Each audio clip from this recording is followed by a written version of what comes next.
오늘 말씀은 요한복음 11장을 여러분들이 읽으셨기 때문에 그 배경이 되는 말씀들은 아실 거고요. 그래가 제가 늘 올해는 요한복음을 매주일 좀 읽어왔으면 하는 그런 말씀을 드리는데 늘 읽으셔서 어느 정도 내용이 여러분들 안에 있으리라고 봅니다. 11장에 보면 예수님은 죽은 지 나흘이 되는 나사로를 살리셨습니다.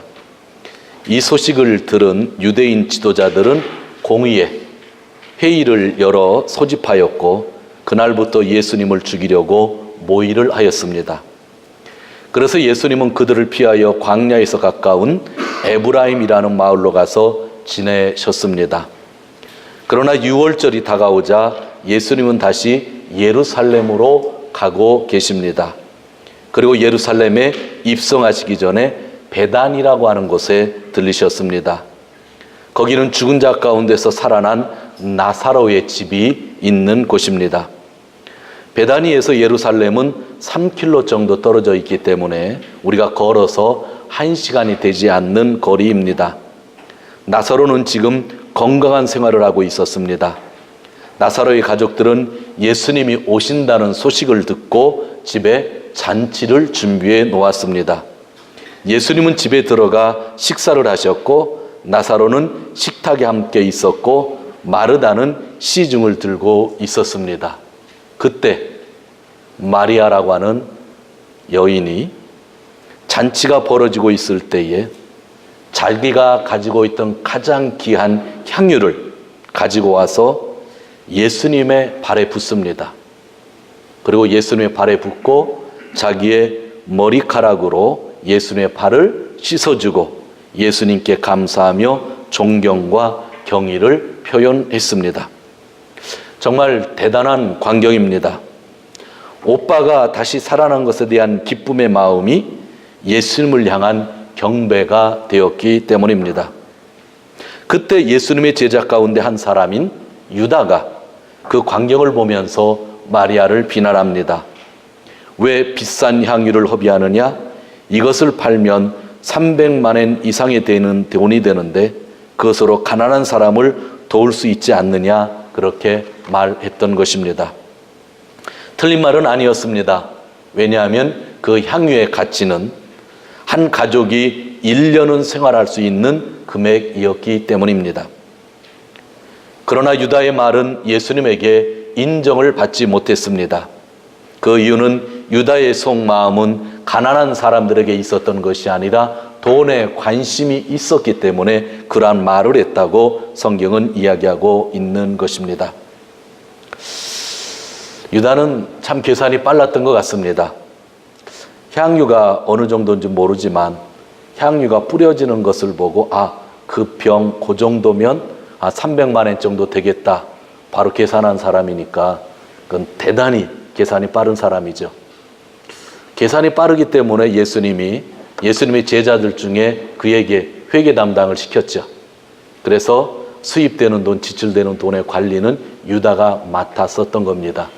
그런데 종종 돈의 일부를 자기 마음대로 이렇게 썼었다고 예수님 말씀하죠. 그래서 유다는 도둑이었다. 그런 표현을 하고 있는 겁니다.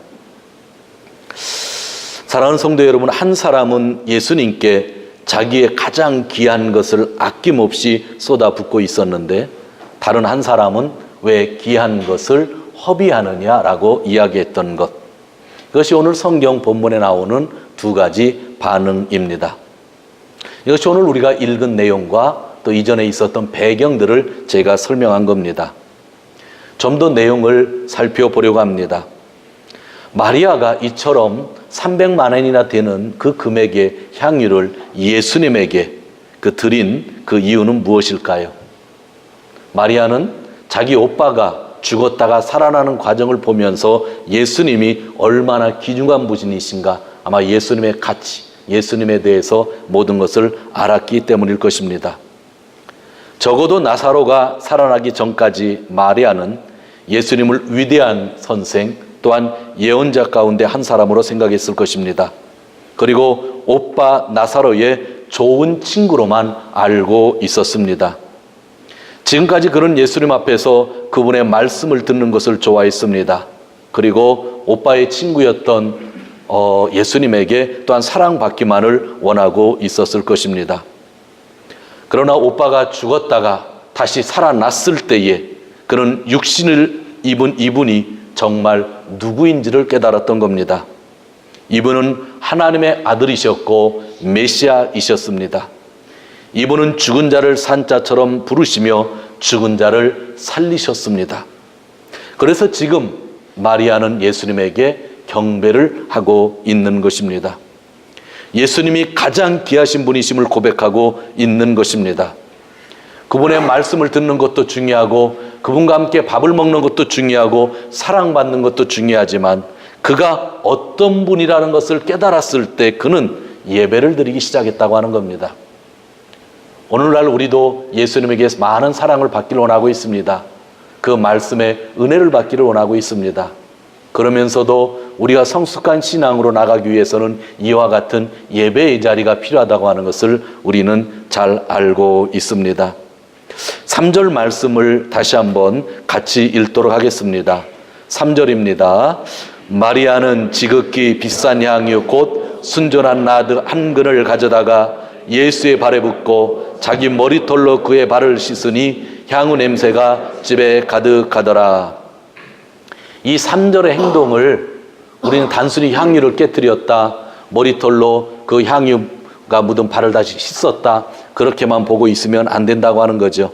이 3절의 행동은 예배이요 신앙 고백이며 사랑의 행동입니다. 마리아는 아무 말도 하지 않았습니다. 그에게는 말이 필요치 않았습니다. 자기에게는 가장 귀한 향유를 가져다가 예수의 발에 바르고 자기의 머리카락으로 그의 발을 씻는 것, 그것만 생각했다고 하는 것입니다. 이러한 것을 우리는 예배, 경배라고 하는 것입니다. 경배라고 하는 것, 예배라고 하는 것은 가장 귀한 분이라고 고백하는 것을 이야기하기 때문에 그의 행동은 바로 온전한 예배였다고 하는 겁니다. 우리는 예배를 생각할 때마다 늘 묵도로 시작하고 또 축도로 끝나는 하나의 형식을 예배라고 생각하는데 그런 예배의 하나의 형식이지 그것이 바로 예배다라고만 할 수 있는 것은 아닙니다. 진정한 예배는 오늘 마리아와 같은 이 신앙이 행동으로 나타날 때가 진정한 예배가 아닐까요? 바로 하나님을, 예수님을 가장 높였기 때문입니다. 사랑하는 성도 여러분, 예수님을 여러분은 어떤 분으로 알고 계십니까? 마리아는 예수님이 어떤 분인지를 알았기 때문에 이렇게 예배를 드리고 있는 겁니다. 마리아는 원래 좋은 믿음의 사람이었습니다. 그러나 좋은 믿음의 사람이었지만 한 가지 믿음 없는 것이 있었습니다. 그것은 죽은 자가 산다고 하는 믿음은 없었습니다. 그러니까 병이 걸린 사람이 예수님이 기도하면 낫는다고 하는 믿음은 투철했습니다. 그래서 그는 오빠가 아플 때에 예수님에게 사람을 보낸 겁니다. 어떤 사람은 그것조차도 믿지 않았는데 마리아는 그것을 믿었던 거예요. 그러나 한 가지 마리아에게 부족했던 것은 죽은 자가 산다고 하는 것은 꿈에도 생각하지 못했고 예수님이 말씀하실 때에 그는 뭐라고 했냐면 언젠가는 다시 살겠죠. 그렇게 이야기를 했던 것 11장에 나오고 있습니다. 그러했던 모습의 마리아가 지금 예수님에게 모든 것을 드리며 예배하고 있는 겁니다. 이 기적을 통하여 예수님이 누구인지를 깨달았기 때문에 그는 예수님에게 예배를 드리고 있는 것입니다. 7절과 8절 말씀을 보기로 하는데 우리 같이 읽도록 하겠습니다. 7절 8절 예수께서 가라사대 저를 가만두어 나의 장사할 날을 위하여 이를 두게 하라. 가난한 자들은 항상 너희와 함께 있거니와 나는 항상 있지 아니하리라 하시니라. 앞부분의 말씀은 예수는 마리아를 신뢰하는 사람이었지만 죽었다가 산 사람을 본 적이 없었다고 했죠. 그런데 그것을 보았죠. 그러니까 예수님이 하나님의 아들이고 그리스도라는 걸 깨달았다는 거예요. 그런데 오늘 이 말씀 7절에 있는 말씀을 잘 보시기를 바랍니다. 예수께서 가라사대 저를 가만두어 나의 장사할 날을 위하여 이를 두게 하라. 전 이 성경 구절 때문에 그동안 수많은 목사님들에게 이 구절대로 성경 구절대로 설교를 들어왔는데 일본에 와서 한 가지 깨달은 것이 있다고 하면 이 번역이 조금 잘못됐다고 하는 겁니다. 이 번역대로 얘기하면 어떻게 되냐면 나의 장사를 나를 위하여 이를 두게 하라. 그러니까 내가 그 십자가에 달려 죽게 되는데 그날을 위해서 예비한 것이니까, 그날을 위해서 나에게 기름을 부은 거고 향유를 부은 것이니까 그냥 두게 하라라는 뜻으로 우리는 들릴 수 있습니다. 그런데 이 말의 뜻은 그게 아닙니다. 저를 가만히 두어서 나의 장사할 날을 위하여 예비하여 두었던 것을 지금 드리니까 그냥 놔두라는 뜻입니다. 제가 일본말로 한번 읽어보겠습니다. 고노 히토노 스루마마니 사세테 오키나사이 와다시노 호우무리노 히노 타메니 소레오 토떼 오이타노 다카라. 나의 장사날에 쓰려고 지금까지 간직했던 것을 지금 드렸다는 뜻입니다. 그건 아주 내용이 틀립니다. 내가 그 십자가에서 죽게 되니까 그날을 예비해서 미리 드렸다라고 하는 것과 내가 죽을 것을 미리 알고 내 장사날을 예비하기 위하여 준비했던 것을 지금 드렸다는 말은 전혀 틀립니다. 그런데 후자가 올바른 번역입니다. 여러분, 예수님께서 다른 복음서를 보면 제자들에게 마지막에 이런 말씀들을 하시죠. 제일 하이라이트가 마태복음 16장에 나오지만 예수님이 뭐라고 말씀하셔요? 제자들에게 세상 사람들이 나를 무엇이라고 하느냐, 누구라고 하느냐. 그러니까 어떤 사람은 엘리야라고도 하고 어떤 사람은 선지자라고도 합니다 하니까 예수님이 그러면 너희는 나를 누구라 하느냐 그랬을 때에 베드로가 손들고 얘기하죠. 주는 그리스도시요 살아계신 하나님의 아들입니다 라고 고백을 하죠. 예수님이 얼마나 좋았는지 몰라요. 그래서 이 제자들의 신앙이 이제는 컸구나, 나를 진짜 메시아로 고백하는구나, 하나님의 아들로 고백하는구나, 그렇게 이해하신 예수님께서 그 다음에 하신 말씀이 있죠. 그런데 나는 곧 예루살렘에 올라가면 잡혀서 죽게 된다, 그런 얘기를 하죠. 근데 마가복음을 보면요 3번 연속해서 그런 말씀을 하셔요, 가는 길 도중에. 그런데 베드로가 조금 앞에 주는 그리스도시요 살아계신 하나님의 아들입니다 라는 고백을 했고 칭찬까지 받았는데 예수님이 나는 죽으러 예루살렘으로 간다 하니까 베드로가 어떻게 했어요? 예수님의 여기를 붙잡고 당신 그럴 수 있어 그런 겁니다. 예수님 그러면 안 됩니다 말린 게 아니에요. 헬라의 원어적인 표현을 보면 붙잡고 당신 그러면 안 돼 그런 겁니다. 아주 강하게 반대를 했던 거죠. 그러나 예수님은 내가 예루살렘에 가면 십자가에 달려 죽으신다는 것과 사흘 만에 부활한다는 걸 분명히 하셨는데 몇 번이나 말씀하셨죠. 제자들은 들어도 마음에 담지를 않았죠. 이해를 못한 거죠. 그런데 그것을 이해했던 사람들이 있었던 거예요. 오늘 성경을 보니까 이 본문을 통해서 우리가 살펴볼 수 있는 것은 누가 이해된 것 같아요? 마리아가 그 이야기를 들었어요. 그러나 부활하신다는 것은 너무나 엄청나니까 생각지 못했지만 죽는다는 것은 마음에 들어왔죠. 그래서 예수님이 죽는다고 그렇게 몇 번이나 말씀하시니까 죽으시면 내가 그분에게 가서 너무 사랑하는 분이니까 향유를 발라드려야지 하고 향유를 준비해 놓았다고 하는 거예요. 그 놓았던 것을 지금 깨트렸다는 거예요. 그게 무슨 의미일까요? 그 향유는 더 이상 필요 없다는 거예요. 왜냐하면 예수님은 죽어도 어떡하니까? 다시 사니까. 죽어도 다시 사는 분한테 시체에다 그걸 발라서 뭘 하겠어요? 그죠? 그래서 그는 가지고 있던 것, 부활하신 예수를 믿으면서 부활의 주님을 믿는데 나사로 오빠가 죽었던 것이 살아난 것을 통해서 믿으면서 그 감사하는 마음으로 준비됐던 것을 예수님의 발에 깨트렸다고 하는 겁니다. 여기에는 정성과 감사도 있지만 또 뭐가 들어가 있는 거예요? 부활 신앙이 들어가 있다고 하는 것. 이것이 마리아의 예배라고 하는 것. 여러분 대단하지 않으세요? 이런 신앙 고백이, 이런 모습이 하나님 앞에 진정한 예배라고 오늘 우리는 그렇게 할 수 있는 것입니다.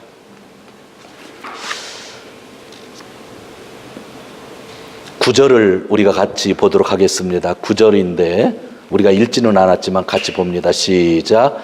유대인의 큰 무리가 예수께서 여기 계신 줄 아시고 오니 이는 예수만 위함이 아니요 죽은 자 가운데서 살리신 나사로도 보려 함이라.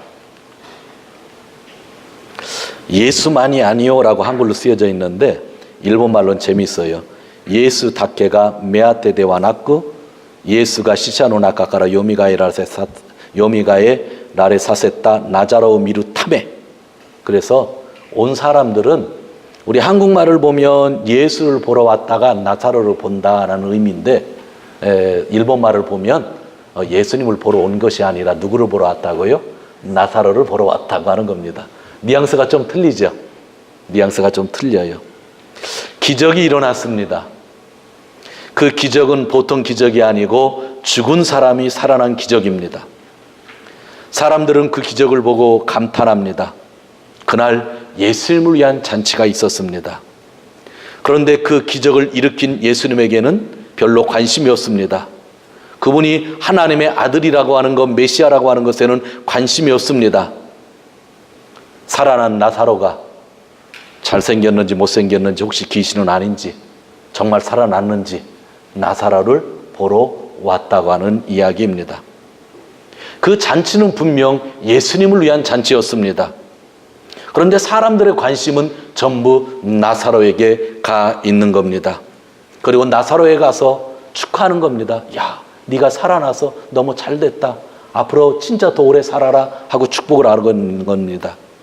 그런데 그때 오직 한 사람만이 예수님을 바라보고 있는 겁니다. 바로 마리아가 예수님을 찬양하고 경배하였다는 것입니다. 말로만 하는 예배가 아니었습니다. 자기의 정성, 감사, 신앙을 드리는 예배였습니다. 이 모습이 여러분 감동적이지 않나요? 잔치자리는 예수님을 위한 것이었습니다. 그 잔치자리에서 나사로도 앉아 있습니다. 옆에 시중을 마르다가 들고 있습니다. 근데 사람들이 많이 몰려옵니다. 그런데 예수님을 보려고 몰려온 것이 아니라 나사로를 보려고 몰려왔다는 겁니다. 여러분 그 분위기 어색하지 않으세요? 지금 주인공이 누구세요? 예수님이잖아요. 근데 사람들은 누구에게 지금 관심을 표현하고 있는 거예요? 나사로에게. 그때 마리아가 나타나서 향유를 깨트림이라여 그 장소의 온전한 분위기가 누구에게 집중되고 있을까요? 마리아와 예수님에게 집중되었다고 하는 거죠. 예배는요, 예수님에게 집중하는 그것이 예배라는 거예요. 수많은 프로그램들이 있지만 프로그램이 중요한 것이 아니라 프로그램보다 더 중요한 것은 홀로 살아계신 한 분이 집중돼야만, 우리가 교회에서 어떤 프로그램을 하더라도 중심되는 분이 빠지면 그것은 좋은 행사가 안 된다고 하는 그러한 이야기입니다. 여러분들 신앙생활을 하시면서 가끔 이런 말씀 하시죠? 목사들의 설교에 참 관심이 많잖아요. 그리고 주일날 이렇게 제가 설교를 하는데 이번 주는 좀 설교가 좀 모노타리나이나 좀 그렇다 그러면 여러분들 시간 있는 분들은 인터넷 뒤져서 또 다른 게 목사님 설교 듣잖아요. 하지 말라는 거 아니에요. 저도 가끔 들어요. 저도 가끔 듣습니다. 저희 교인들은 그런 이야기 별로 안 하는데 제가 한국에 가서 설교를 하면 사람들이 이런 이야기를 합니다. 인사를 하는 거죠. 나갈 때 악수를 하며 나가죠. 저희는 나가지 않으니까 그런 습관이 안 들어져 있는데 한국은 예배드리면 일단 다 나가잖아요. 악수하면서 목사님 오늘 설교에 은혜 받았습니다 그러죠. 근데 그 말 듣고 기분 나빴던 적은 한 번도 없습니다. 그냥 순하오니 기분 좋습니다. 그런데요, 오늘 말씀을 들으면 그 내용을 우리가 좀 바꿔야 되지 않을까요? 목사님 설교에 은혜 받았습니다 하는 것은 그 예배에 있어서 중심이 누구였다는 거예요? 목사였다는 거잖아요. 그런 마음이 없었다 할지라도 우리는 그렇게 생활하고 있는 것 같아요. 목사님 오늘도 하나님 말씀에 은혜 받았습니다 하면 참 좋지 않겠어요? 좀 바꿔보시면 좋겠어요. 이게 습관이 된 거 고치기까지는 몇 달도 걸리고 몇 년이 걸릴 수도 있지만 좀 의도적으로 좀 바꿔보면 좋지 않겠어요? 그러면 그날 예배는 누가 중심이었다는 거예요? 하나님이 중심이었다는 거잖아요. 그런 인사 하나를 통해서도 우리는 진짜 신앙 고백을 누구에게 해야 되는지를 깨달을 수 있다고 하는 그러한 말씀입니다. 성도 여러분, 오늘 마리아는 몰려오는 사람들에게 별로 관심이 없었던 것 같습니다. 그리고 살아난 오빠 나사로보다 오빠를 살리신 예수님에게 더 관심이 있었던 것 같습니다. 그러기에 마리아는 자신의 전부를 예수님에게 드릴 수 있었던 것입니다. 오늘 성경에 이러한 모습이 기록되어 있다고 하는 것은 무엇을 이야기합니까? 바로 우리가 이러한 모습을 배우면서 주님 앞에 나아가기를 원하고 있기 때문입니다. 오늘날 우리에게 있어서 혹시 문제가 있다고 한다면 그것은 많은 사람들이 진정으로 하나님께 예배를 드리지 않고 있다는 사실입니다. 그래서 로마서 1장에서는 사도 바울이 우리에게 가장 아픈 이야기를 하나 해주고 있습니다. 하나님을 알만한 일들이 환히 드러나 있는데도 사람들은 하나님을 영화롭게도 하지 않는다라고 1장에서 그렇게 이야기하고 있었습니다. 마리아가 보여준 것은 무엇입니까? 그것은 주 예수보다는 더 귀한 것이 없다는 것입니다. 좀 이따 우리가 찬송을 부를 텐데 아마 헌금 찬송을 오늘은 102장으로 했습니다. 오늘 마리아의 신앙은 그거잖아요. 주 예수보다는 더 귀한 것이 없다라고 하는 그러한 말씀입니다. 그 신앙입니다. 성도 여러분, 세상의 그 어느 것보다 하나님이 더 귀중하다고 하는 것, 그 신앙 고백이 바로 예배입니다. 그러기에 주일 예배 시간에는 이 자리에 있어야 하며 정성을 들여야 하는 것입니다. 하나님은 예배를 통하여 인간의 것을 뺏는 분이 아닙니다. 더 풍성하게 하시고 더 위로하시고 더더욱 함께하여 주시는 분이십니다. 여러분, 무엇인가에 쫓기는 마음이 있습니까? 마음이 불안한 사람이 있습니까? 어느 때는 기도가 잘 나오지 않으시는 그런 분들이 있으십니까? 하나님과 사람 사이에서 혹시 고민하고 있는 분들은 없으십니까? 어떻게 해야 될까요? 저는 여러 답이 있다고 생각하지 않습니다. 먼저 하나님을 높이셨으면 합니다. 말로만 높이는 것이 아니라 진정으로 높였으면 합니다. 예수님이 가장 귀합니다라고 하는 표현을 우리가 모두 했으면 좋겠습니다. 그러면 저는 확신합니다. 여러분의 가정과 이 교회에서 평화의 향기가 가득할 것입니다. 잠언서의 지혜로운 말씀인데 이러한 구절이 있어서 제가 읽어드리겠습니다. 16장 6절에서 7절 사이에 나오는 구절인데 이러한 구절이 있습니다. 주님을 경외하면 재앙을 피할 수 있다. 사람의 행실이 주님을 기쁘시게 하면 그의 원수라도 그와 화목하게 하여 주신다. 화목하기 위해서 우리가 얼마나 노력을 합니까? 주님을 기쁘시게 하기 위해서 우리가 얼마나 노력합니까? 우리가 어려운 일을 당하지 않기 위해서 얼마나 노력을 합니까? 그런데 지혜를 알려주는 잠언에서 분명하게 우리에게 이야기합니다.